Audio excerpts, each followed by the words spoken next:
Hello, this is Dr. T again at First Class Pediatric Dentistry to speak to you on a topic that we talk about all day long in pediatric dentistry and in pediatrics in general. It's just a very, very important topic to all of us within the fields underneath pediatrics. And that is diet. So anyone who's been in my practice knows that we have a lot of discussion about diet and how diet affects you, how it affects your teeth, etc. So I'm hoping to be able to shed some light on where the conversations are coming from and kind of what the basis is for the conversations that we have. So most people know that there are healthy things to eat. Vegetables, drinking water, for instance, is really good for you. And it doesn't only help your whole system, but it actually helps your mouth as well. So if you eat roughage with vegetables and things like that, that actually helps clean your teeth off. If you drink a lot of water, that also helps clean your teeth, specifically city water. So what I mean by city water is community water, water that comes through your faucet. Even if it's filtered, a lot of times will still have a lot of good nutrients in it that will actually help your teeth and help your teeth remain strong so that you don't end up having any dental decay. Now, as far as things that are bad for your teeth, typically we start talking about things with sugar in them. Most people know about sugar. Sugar is bad, right? But to understand it a little bit further, you should just understand the process of getting a cavity. What is a cavity? What is dental decay? What is gum disease? What are these things? Well, these things typically are caused by bacteria that affect your mouth in a negative way. So a lot of foods that have sugar in them will feed bacteria. Now, bacteria produces acid, which actually takes away some of the hardness in your teeth. So your teeth are hard because they have calcium in them. So if your teeth lose their hardness, they lose that calcium, they get softer, and you end up having dental decay. So it really is a formula where sugar feeds bacteria, which produces acid, which breaks down your teeth.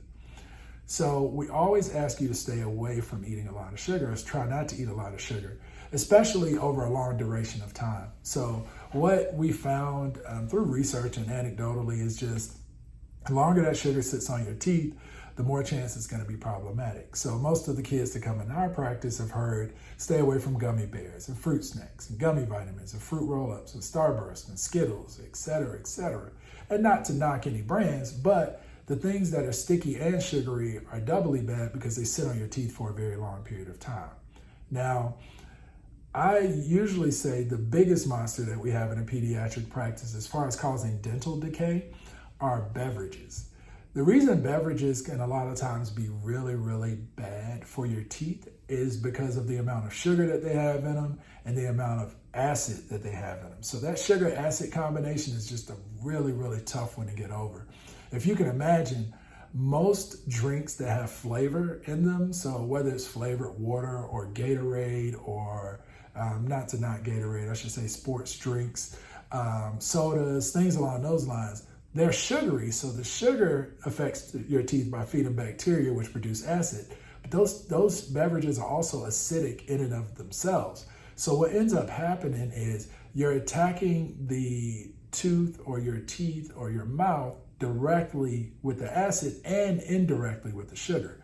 So a lot of folks will ask me, well, I drink Diet Coke or Diet Pepsi or sugar-free this or sugar-free that. Well, yeah, that takes care of one component. It takes care of the sugar, but the acid is still there and the acid is still able to cause problems. So you just want to be really, really careful. Everything in moderation. We don't obviously want to take all of the joys out of everyone's life, but you just have to kind of understand where we're coming from when we recommend some of the dietary changes that we recommend to folks, because we see it every day. We see kids that drink sports drinks all day long and have 16 cavities or have 12 cavities or some just large number of cavities or teeth with dental decay. So I hope that this is helpful to you guys so that you kind of understand why we say the things we do in dentistry or in pediatric dentistry specifically with regard to diet. And hopefully it'll help you so that you have a healthier mouth. And that's really what we're looking for at the end of the day in this profession. All right. I hope that this helped, and I'll see you guys next time.